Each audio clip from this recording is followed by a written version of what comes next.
What's up guys, it's Drac, and we talk a lot about 3D printed blasters on this channel. In fact, we talk a lot about community made and inspired 3D printed blasters on this channel. And there's actually been so many 3D printed blasters developed in the last, 18 months or so that I haven't been able to cover all of them. So I have to be kind of choosy now when I pick which ones to give specific features to. And no matter what metric you choose to measure by, this deserves a full review.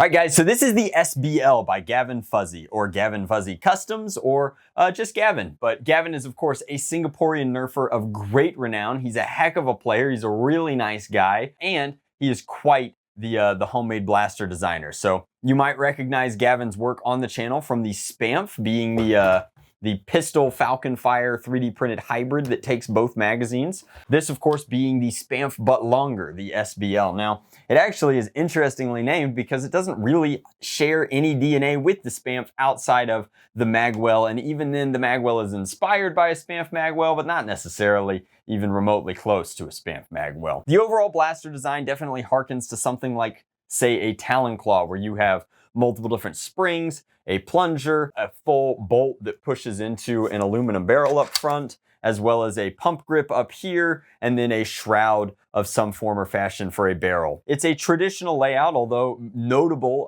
exceptions to the Spamf, but longer as opposed to something like a Talon Claw or even a Caliburn, is that in this case, the stock is not only collapsible, but it's also adjustable. And since it was designed with that in mind, the rods that kind of it does that on fit just beautifully into the overall aesthetic of the blaster. The stock design specifically collapses over what could be described as the buffer tube here, where your spring goes back in. I mean, there's a lot of merits to this design, a lot of things to like about it. The trigger pull is one of the best I've ever felt, just because of how it interfaces with the sear and how, its spring setup is. It's quite nice. The actual plunger here looks like a cut down sort of Talon Claw plunger, and the breech itself is a pretty short stroke. Now, takes Talon magazines as well as Katana magazines. I asked Gavin once, I'm like, Gavin, why are you still making things Katana compatible in a world where Jet Blasters is almost effectively defunct? And Gavin said, national pride, which is a pretty fair reason to stick with the Katanas if you're from the birthplace of the Katana magazine, of course being Jet Blasters also in Singapore. But he's got his own proprietary scar up front, which mates to his barrel, similar to a curry barrel, but not quite. The blaster is entirely metric and uses rods for the front and back that cinch into the kind of center sort of magwell receiver, etc. area. It looks more polished than, it necessarily needs to, because he's added panels that of course snap into place and then screw into the other plastic. So as opposed to a multi-color magwell or multi-material unit for your 3D printer, instead Gavin has opted just print what you need and then print panels to go on top, which has let people get really creative with alternative shrouds, alternative panels, alternative deco. I, for one, am very excited to strike up a conversation with Gavin and talk about seeing if we can't do a custom arcane version, give it the old Aethernaut flair. But as far as performance goes, that's where you're gonna really make your decision. This is a K25 version. We'll do a full comparison later on because I think that this blaster has a tremendous amount of merit, but firing it inside, feels like a K25 half-length dedicated pump action Springer primary. The stock itself is quite sturdy, especially when you consider that it's 3D printed. It is surprisingly good. The grip, the trigger pull, and then of course, more than anything, the mag release. Not only is it a multi-mag well, which makes you think that it wouldn't be that good, but in addition to being able to push here in a traditional kind of mag release, you can also just push down on the trigger guard there. So the trigger guard pulls double duty as part of the mag release. And then if you look closely inside, you should be able to see that it has the hallmark of Gavin's design, the double sort of magwell with two different levels of receiver, something that is very popular in North America now in things like, the Dark Zone and the Adventure Force Pro mag adapters. It's almost like good design is infectious. Full top rail of Picatinny, just a overall very striking design. Certainly looks, from an aesthetics perspective, like a more complete product, a little more tactical than your average Caliburn. There are, of course, lots of ways that you can make your Caliburn look like this. You could doom shroud it, you could change up the grip, you could add, an M16 stock to it or whatever you may want to do. But this is ground up design in this way with a lot of variability in terms of how you can color it, slice it, switch it, panel it, etc. overall, I think that it's just very smart, very handsome design. And I don't want to sound like a fanboy necessarily, but that's what we've come to expect from Gavin. Like, all of Gavin's work has been very polished before he ever releases it. He uses community-based beta testing. He takes lots of feedback from other hobbyists. And then by the time it's on his Etsy, which this is, you could buy a full blaster for about $200, or you could buy the files and the hardware for I think around like 60, 70 bucks and make your own. This just winds up being really, really sharp, really cool by the time it's come to, you know, full launch or what have you. So no longer in beta. This is the SBL, specifically this is the half-length version. There is a full-length version if you're so inclined, but I think that if you're building an SBL, the half-length version is certainly where it's at. It allows you to take full advantage of the compact nature of the primary, as well as who wants to be shooting full-length darts out of their springers. It's 2021 after all. Let's take it downstairs, let's put it over the chronograph and see if it can really hang with the big dogs. I think that there's a chance it might be shooting lighter, but you know, we need numbers to find out for sure. All right, guys, we're out here with the SBL. We've got an entire magazine of the old, I guess these are Adventure Force Pro darts. We'll set it to maximum length. Go ahead, prime it back, up and in. Magwell's also just really clean. Hard to say anything bad about the SBL at this point in its development cycle. So let's fire.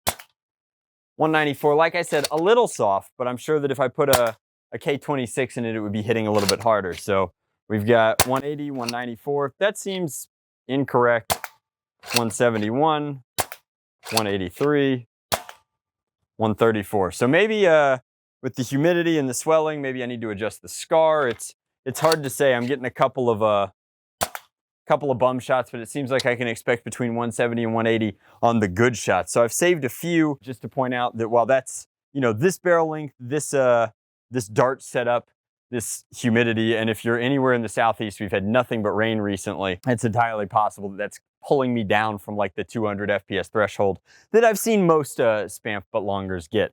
Now, if this looks like a weird setup to you, this is called a zip target. Pretty interesting. It'll be coming to market here pretty soon, but a fellow small business owner in the area sent me a prototype, and it's a drill-based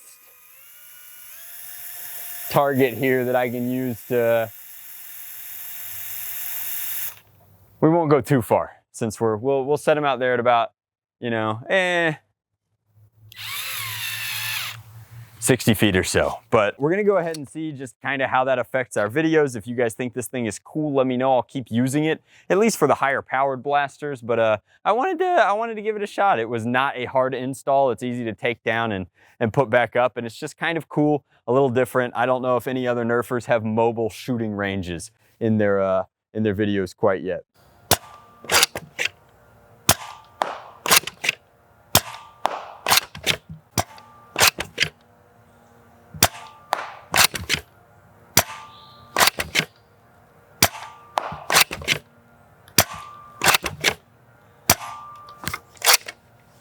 What do we got left? One? Not bad. All right, so that's the, and then of course, not that it's gonna mark it all. If I ever did anything with airsoft or paintball, it's pretty easy to just bring it back in, right? Check it out, Jinx is freaking. She doesn't know what to make of it. Oh, not bad. So that's the SBL. Again, highly recommend checking it out. Gavin's got an Etsy. He's got instructions. His instructions are very clean. I actually built this one live over on my Twitch, twitch.tv/VampireDrac.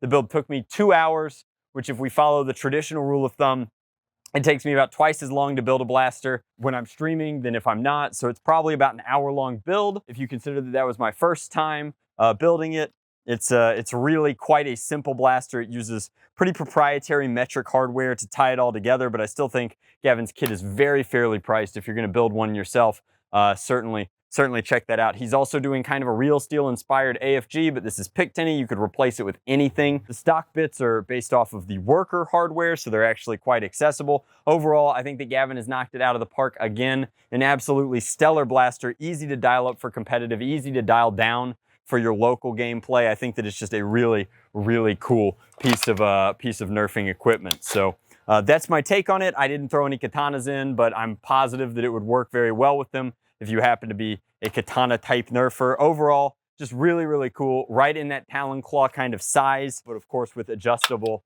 stock options to make it more compact if you happen to be more Gavin sized than Drac sized. But absolutely love it. Huge thank you to him for sending over this kit to review. Can't wait to make more of them. Would love to get some up on Foam Pro Shop in the near future. Very, very awesome stuff. Thank you guys so much for watching. In case it was at all subtle, huge fan of supporting community-based makers in the hobby. So really, seriously, check out Gavin's link in the description box down below. See what all he's got going on. And if you're looking for something less expensive or perhaps less powerful than the SBL, there's always the SBS, which is the Spamf, but it's actually a Spamf. So you can just pick up a Spamf kit and throw it on your Falcon Fire of choice. But pretty sweet. Thanks so much for watching. Much love, Blast on Drac out.